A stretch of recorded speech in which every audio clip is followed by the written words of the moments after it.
Hello, movie fans. We're here for the review for Miss Marvel, the TV show on Disney Plus. I'm here with Johnny Donuts. Find him. He's on the screen. He's not me. He's the other one. His stuff will be in the description below. Remember to like, comment, subscribe. Let's just jump into this review. We're going to start it off with a little bit of spoiler free, and we'll let you know when we're going to go into spoilers. So just be aware of that. You know what? I really thought I was not going to like this show. I ended up liking it. It was, as my wife put it, the show was cute. I agree with that. I obviously it has its issues, and I'm not going to put it super high up there, but okay. So I'll be honest with you. The first two episodes are hot garbage. They were hard to watch. I thought, oh my God, really the quality of Marvel show is like, you know, when you watch a sitcom or an older TV show, they have the pilot episode and it's always not the same as everything else and it sucks. Mm-hmm. Like Full House when it's not Bob Saget as Danny Tanner. Yeah, or something like that, right? Where it's just that's really it's not really the first episode, but it's the first episode kind of. Yeah. And Marvel shows don't have that. The modern type of show, these shows are planned from the beginning. So if they don't get picked up, there is no pilot. But this show, the first two episodes felt like they were pilot. Here, we're going to test the waters. And then after that, the whole show felt completely different. And after third episode, I want to say, I originally, I believe I said that Moon Knight had the worst two episodes ever in the Marvel show so far. No. This Miss Marvel is so bad. It's the first episode is borderline. I just don't watch it. That first episode, you know what it was? Have you played the Avengers game? No, but I imagine not a lot of people have. Not a lot of people have. But literally, that's what that first episode kind of was. It starts the same way, the game, with Avenger Con, and she goes to Avenger Con and meets except this one she meets the Avengers at Avenger Con, kind of, but spoilers for the game. But yeah, it was hard to watch. It really was, those first two episodes, but it really picked up after after an event. I would say episode 4, 5, and 6 are pretty strong. Mm-hmm. I think we're not going to give spoilers. Okay. I almost gave spoilers, but I think it picks up towards the end. A huge issue that I have here, and I'm going to very much struggle with real names and show names because we already know that I don't do names well. Yeah. But I'll help you out where outside of Kamala, and I really liked the brother, and I was good with the mom, and a few little pieces here and there, but for the most part, the supporting cast was terrible. Yeah, I didn't like the way they portrayed Bruno. Okay, I'm not trying to shame the guy, but he was terrible. Yeah, Bruno, but the character was terrible. He did not nail the Bruno from the comics. I haven't read a lot of Ms. None Marvel, of them nailed anyone from the comics except her friend. I always forget her name. Jesus. Well, you research. But I know which one you're talking about. Yeah. But in the comics, it's funny because we were talking about that in the first two episodes. She barely has anything to do with the show. Yeah. And then all of a sudden, she came in strong, and I was like, okay, thank God, because in the comics, she's so important. Nakia. Yeah. You heard me? Yeah, I heard Nakia. Nakia. Yeah. So. But even Zoe is a major part of the comics books too. Yeah, I mean, the brother is such a huge part of her team. Yeah. In the comics, and here he doesn't really even have anything to do with that until the last episode. Yes, and that's not spoilers, so don't worry. Yeah. But I found that strange because it's in the comic he's immediately her number one helper of what she's doing. Yeah, he's like the Oracle. He's like Oracle. Yeah. And I mean, there's a lot of little nitpicks here. I don't like. There's two comics adaptations. I was going to say conversions recently that I don't usually complain about the comparison between comic and thing. It's you books are never like the movie, but Miss Marvel was nothing like the comic book, and Thor: Love and Thunder was nothing like the comic book. No. Which they took elements of it, but they went their own way with it. But I think what Thor did, I don't think Thor did a good job in comparison to the comic outside of gore. I think what they did with gore in the movie just works for the movie. I won't say it's good, but it works for the movie. This, it worked out fine, but it's 0% like the everything. comic. Everything is like nothing. Like other than Ms. Marvel and the costume a little bit, other than that, it's nothing at all like the comic. I mean, I don't want to dig too deep, like I said, but visually, I really liked the style. Okay. Yeah. There's some cinematography moments here. Like there's a wedding scene. It's so bad. I was like, why? What are you trying to do with this? Like zooming in on people's faces, like want to. They were trying to recreate like a Bollywood movie, literally. But that scene worked. It was every time they tried to show somebody outside of the dance number, that was like, super zoom in on zoom in on their face fast and then pull out. And it's like jarring, right? You're like trying to pay attention to what's happening. This is not the Okada with the Rainmaker. You don't need to zoom in. But the general stylistic choices of the show were fantastic. Yeah. The action scenes, every action scene for this whole was thing good. was good. Like really good. I couldn't believe it. I'm surprised you're on the same page as me with that. I am. No, we have not discussed this at all. I know, but we did not. No, absolutely not. We did not discuss this prior. But it was fun. It was something different. I think that's why I enjoyed it a little bit more. Yeah, it's different than everything else that Marvel's put out. You know what I mean? I think Moon Knight would have been a little bit better if they executed it a little bit differently. So yeah. I think Moon Knight suffered from the fact that the whole show is basically just filler until the last episode. Yeah, there's not even really a point to the show. Moon Knight. And same thing with this show. When those first few episodes aired, I thought, okay, this is just filler. What's the point? Where are we going with this? Yes, but when it starts to pick up, okay, so nothing that happens after justifies the first two episodes. No, which is what's funny. It's similar to Stranger Things in that way, where the first two episodes are so much filler and so useless to the story that even as good as it gets later on, it doesn't fix what happened in those. Like, why did those even exist? It's setting up for something that never is going to be. It's not even setting up. It's like this refresh that you don't need, because obviously I'm a fan of the show or I wouldn't be watching this. Like, why are you doing this? And I know that's different here because they're trying to set up the origin story, but it's like, you could have just put me right on episode 3 with like a 5-minute thing that explained the first two episodes, and I would have been like, okay, fantastic. Yeah, but no, it was fine. It was for what it was. It was. I think one thing I want to say too is like, I feel like, so we know that the comic book is sort of like a new thing because it was a Muslim character and a female, and she's a teenager, and I think this show did a good job for the representation for just Muslim people, but without people. throwing that woke culture in your face either. Yes, I agree 100% with that. Here's my issue. So where I'm going, I think even for women, it did a good job representation all across the board. The problem is none of that furthers the story at all. They don't shove it down your throat, but at the end of the day, you're like, none of this mattered really to the story, except for the fact that she's Pakistani. And they do this kind of, I don't even know how to describe it. It's like oh my God, how would I describe this? What are you trying to say? It's like expository racism. So instead of showing us a racist thing happening, they just describe it to you really quickly. So you're like, oh, this racist thing exists in the world. But you're like, but it's bad. What? Yeah, it left me a lot of times where it's like, I was like, why are you telling? There were some times where it was unnecessary, and there was some times because when the show is also, I would argue that the show maybe is garnered towards a younger audience too, because she's a very young superhero. Yes, they keep that they don't want to show. Yeah, they don't want to show. Came to Pakistan, and you're like, why are you telling me this?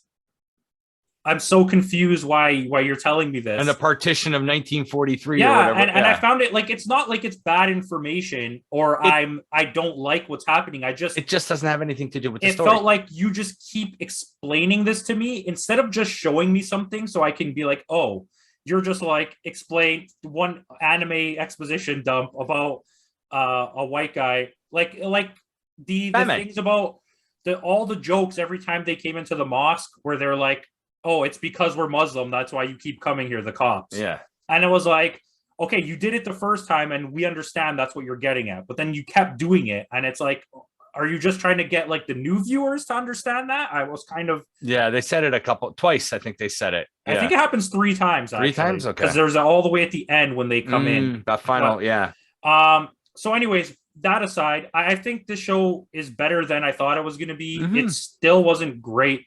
It falls somewhere in the lines of WandaVision for me. Yeah. Would you want to give it a rating? I put it at about a 7 out of 10. I think I'd go a little higher. I'm like somewhere between 7.3, 7.5. Okay. It was a little bit better than, honestly, it was a little bit better than Thor and Doctor Strange for me. Really? Okay. I think it's refreshing just to take it's a different culture. It's a female character, and it's a new different type representation. Of character. Yeah, it's a whole new type of character, and I like that. I just wish the way that you gave us that the development for those elements was not through exposition. The execution could have been done a little bit better. Yeah, you could have showed me more about it rather than just telling me that she's Muslim every 2 seconds. Do you know what I mean? We kind of figured that. They do that. They do that later on. And when they go to like the Eid thing and whatever. But it's like in the beginning, if you were going to do that anyways, why did you keep explaining it to me in the beginning? Yeah, because in the second episode, they go to that Eid festival, right? No, it's episode 3 or 4. Okay. I thought episode 3 was the wedding. So then it's episode 4. Well, whatever episode it was. But I mean, if they go to an Eid festival, you kind of already know. Oh, was it episode 2? I don't even remember. I think it was episode 2 because she's petitioning. What's her name? Nakio is petitioning to become the chairman or chairperson of the. Oh yes, that's correct. I'm pretty sure you're right, actually. Yeah. Yeah. Anyways, okay. So and that was before the wedding. That much I remember. 3 was the wedding, and 4 when they go. There you go. You're correct. So guys, that's it. We're not gonna make sure we don't give you any spoilers here. Yeah. So 3, 2, 1. We're going into spoilers. The spoiler room brawl. Okay, so I kind of want to stay. Let's start at the beginning. So okay, in episode 2, I don't know if you noticed this. Like, I'm gonna throw out some Easter eggs too. We're just gonna have fun. Yeah. Bruno was dressed like Marty McFly.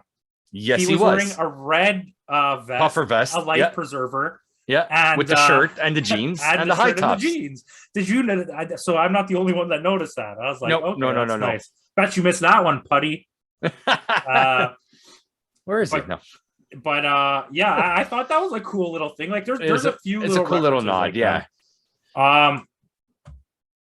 So there's one part I want to just say this. Like I have a lot of like negative things written down as well, but that are funny. She's talking to the grandmother in her room on the cell phone. Right. On FaceTime. The dad can clearly hear 2 different people talking for like a solid 2 minutes. Yeah. He puts a hand on the door. He's trying to get in. He can't open the door. Then he finally gets in and she's sleeping. If you were trying to open the door that whole time and it just all of a sudden opened and you heard 2 people talking and one in she was sleeping, you're going to investigate. You would know that something was up. Like you're not just gonna be like, oh, she's sleeping. Like I heard you talking. I'd be give me your phone. I want to see who you're speaking with. But the thing is, why is she hiding speaking to her grandmother? That's what I thought too. Because the dad doesn't know anything about the secrets. Only the mom does. Only the mom does. So why is I was just talking with grandma. Like, what's the big deal? Yeah. And I'm not the only one who's pointed this out. I hate the trope of like, here it is, golden hour, and then all of a sudden the next scene, it's like the dead of night. That always takes the immersion out of it. Like if they were in a hurry to get to where they're going, how is it from like midday to nighttime? It took you that long to walk 3 blocks to the school or whatever it was. Like the sense of time doesn't work in that, especially in that final episode. Yeah, there's a lot of things like that. Like I said, it was like the exposition type racism, the exposition type explaining constantly her culture, and like little situations like this. It's like Marvel does these things on purpose to rush things because they don't want to take the time to develop anything. They're just like, we're just going to tell you everything, and then you'll remember. But and that's what Thor suffered from too. Yeah, exactly. And that's what Doctor Strange suffered from too. just constantly explaining things to us. Just show us something. Like, show me something. Like, even if they just, like in Doctor Strange, if they just showed a flashback from Wanda with the kids, that's all you really needed.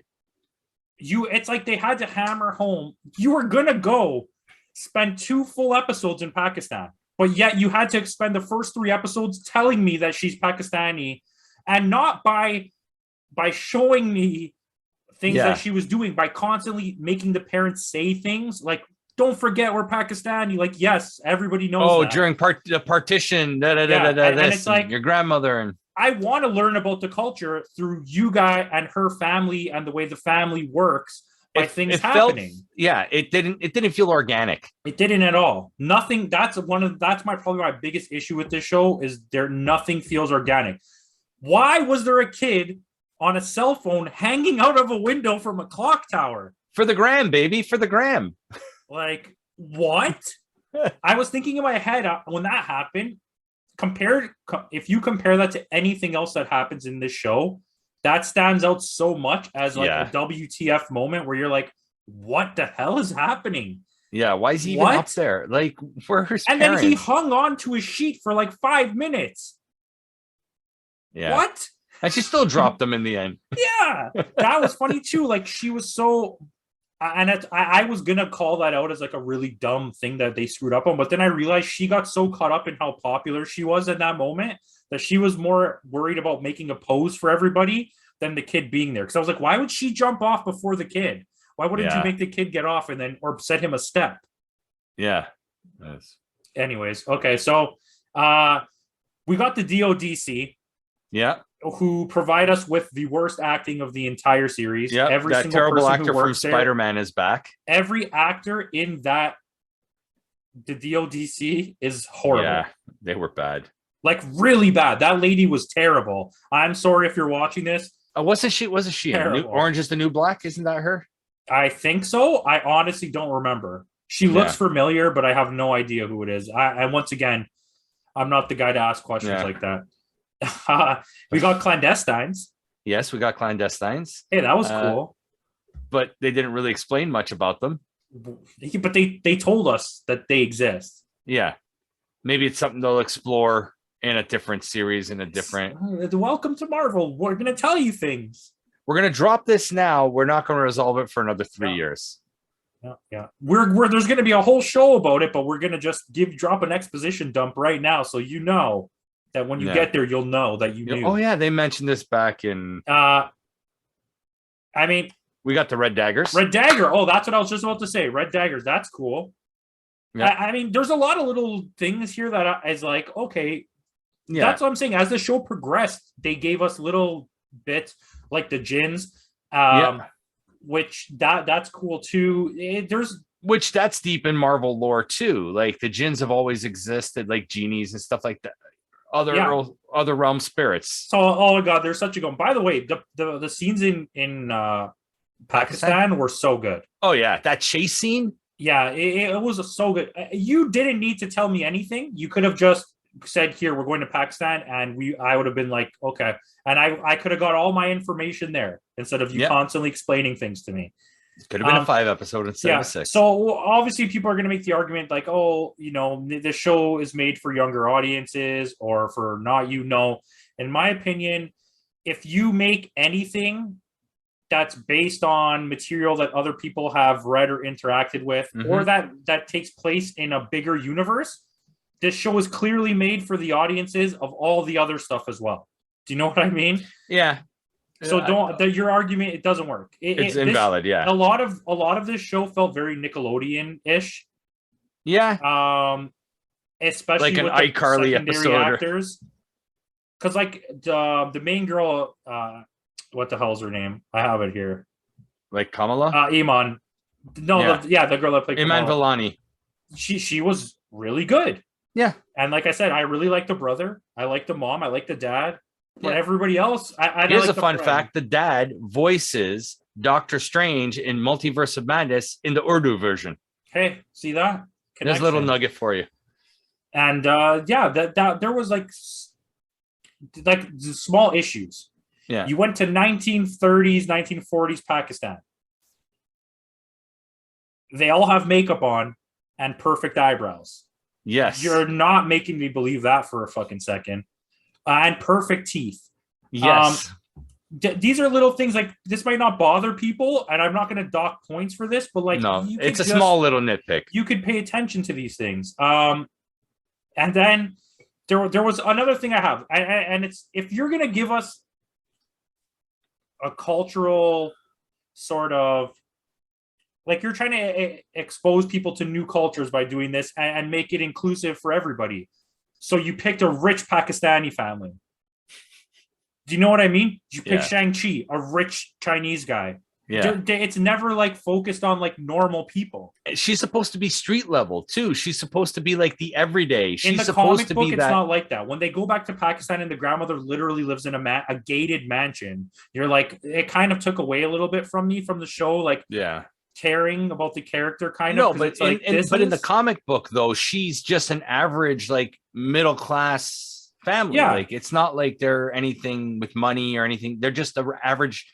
They're your average. They're like your next door neighbor. Nobody. Yes, and this show, like we talked about that earlier, and it kind of, little things take away from it. Like, this is not a this is a killer for me. Okay, she wasn't allowed to go out at night in her hometown with her friends that her parents know, but she was allowed to stay out all night in Pakistan in a dangerous country with her cousin. No, not even with her cousin, with some random guy that she just met when they're at the beach and the beach scene. That's right. Yeah. Explain that. These are things that Marvel thinks that, no one's going to notice this. You wouldn't let her go to AvengerCon with her friends, but she could stay out all night in Pakistan with it would probably been safer if they had the dad drive there. Like, yeah. I know. They tried to jump a bus. I mean, they tried to jump their bikes onto a bus, and that's where those first few episodes suffered. Like, stuff like that, those first few episodes suffered. Now, my question to you is, what do you think of the changing the origin? I don't like it, but I like. Okay, so like, how do I explain that? I don't like that they changed it because it was perfect. Like, this is a very good comic. If nobody's read at least the first 5 volumes of Miss Marvel, because we know Black Bolt exists. So that means the Tarragon Mist exists. Exactly. So, and just this is a bothersome fact as well. Marvel is so unwilling to use the name Inhumans ever again, unless it was used for a joke, like in Doctor Strange, that they've just decided that she's a mutant. Yep. Spoiler. They announced mutants in this series. And they announced that mutants exist. Shout out to them they played the X-Men riff. But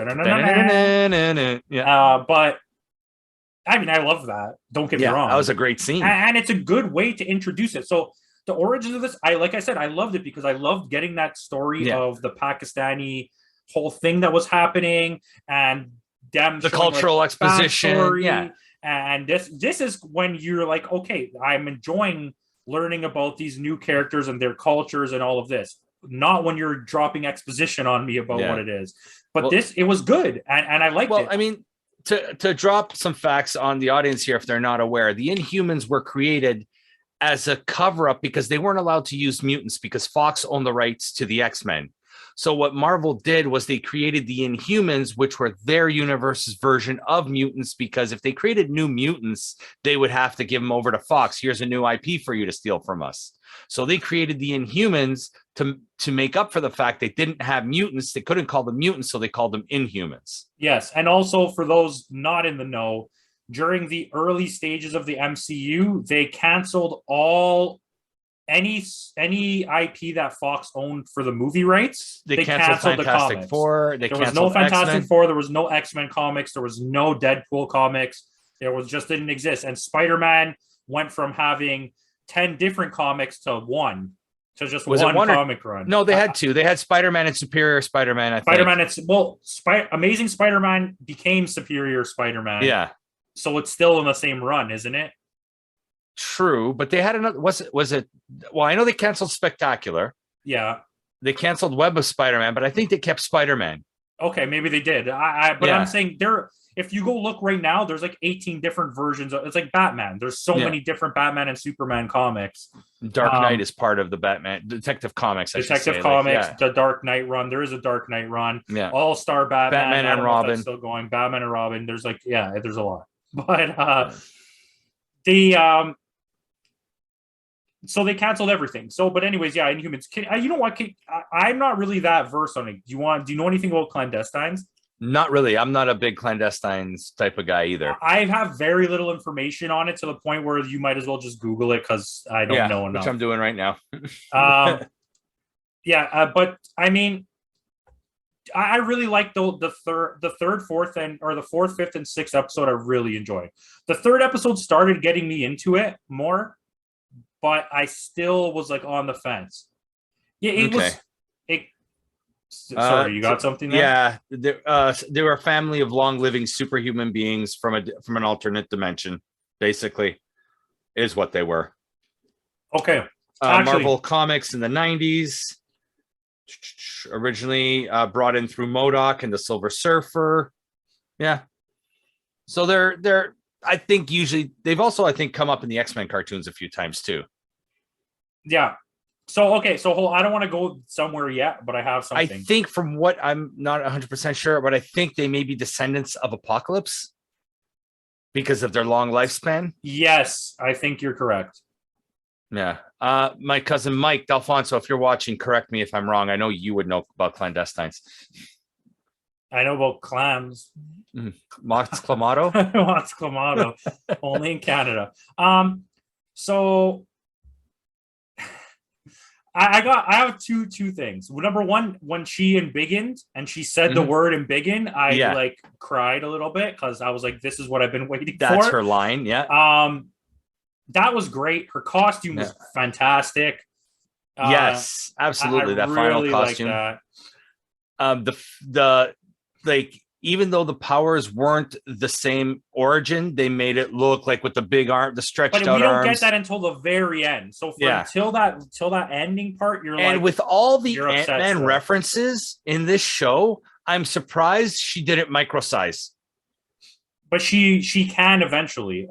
Yeah. But not yet. Okay, let's calm down. Okay, let's not push it. There's going to be this show is definitely getting more seasons. Yeah, there will be a second one for sure. Yeah, because she's such a small time hero, they can easily make shows out of it.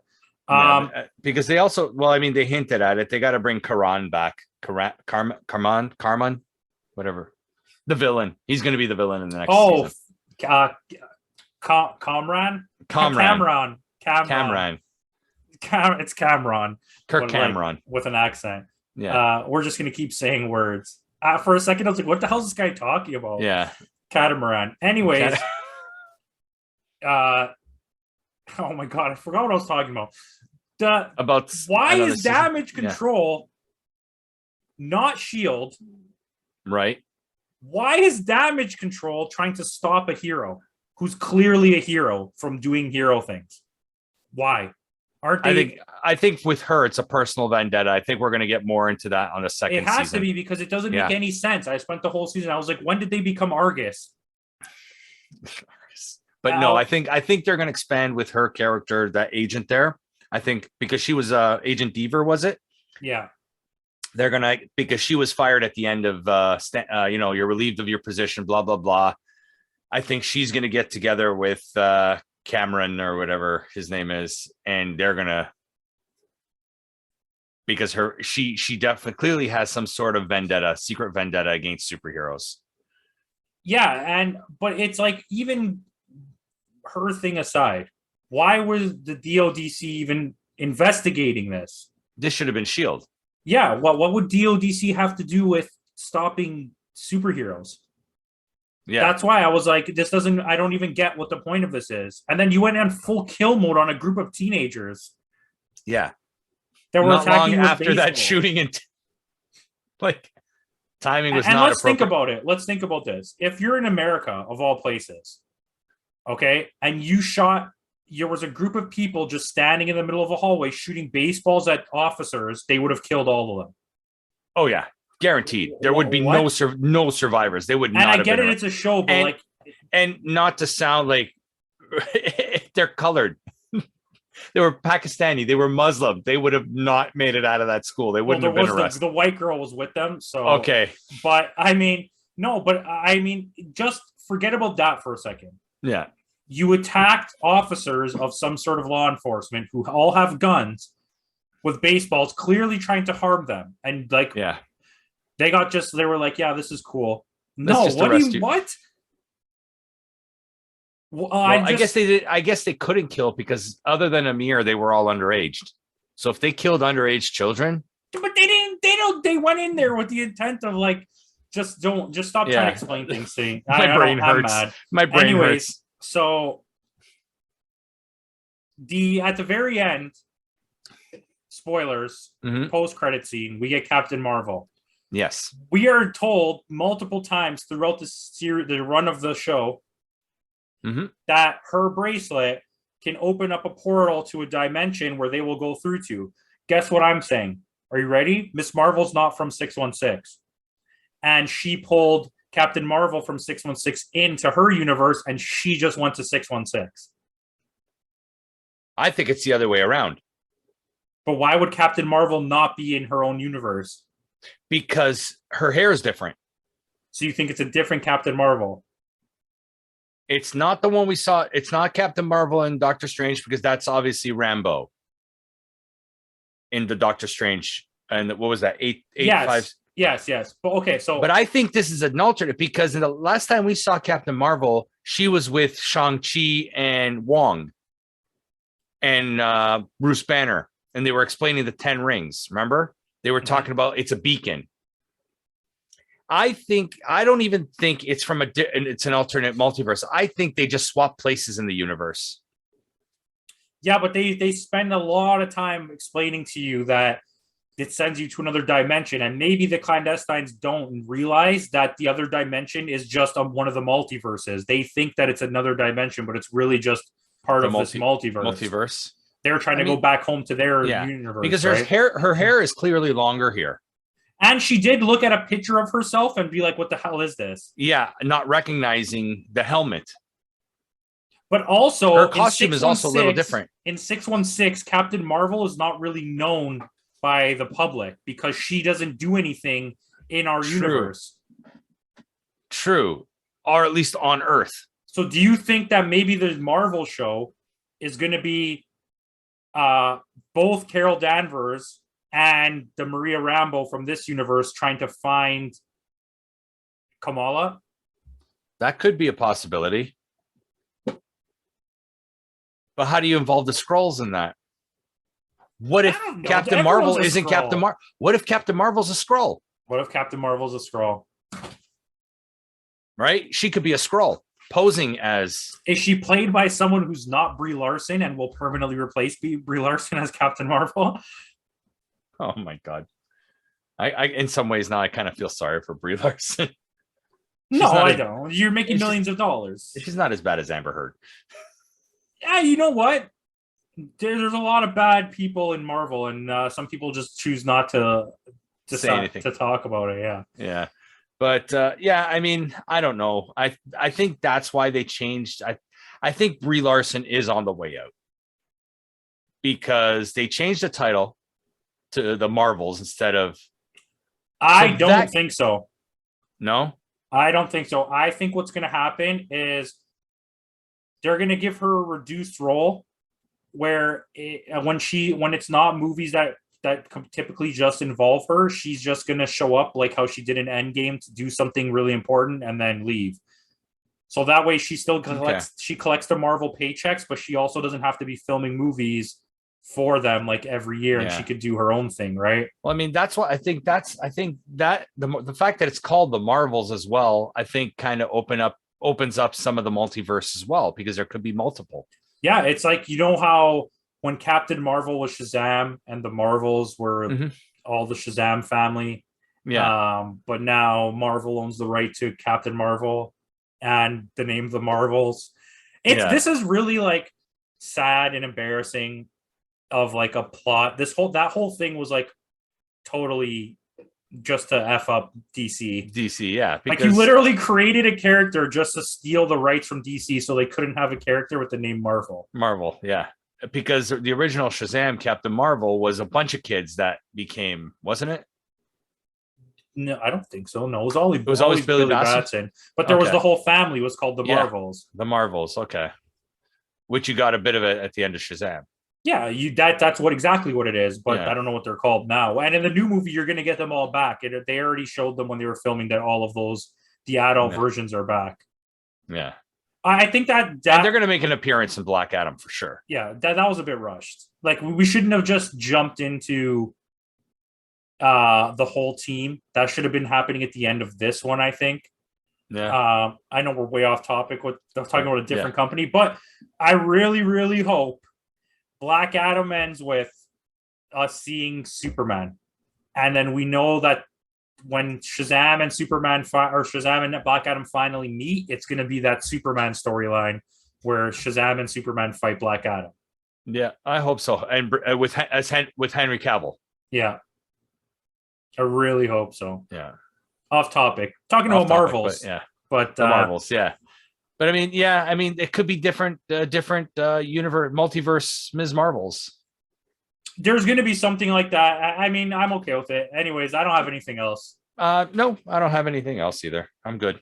All right, guys. Thank you for watching. Like, comment, subscribe. Tell us what you thought about the show.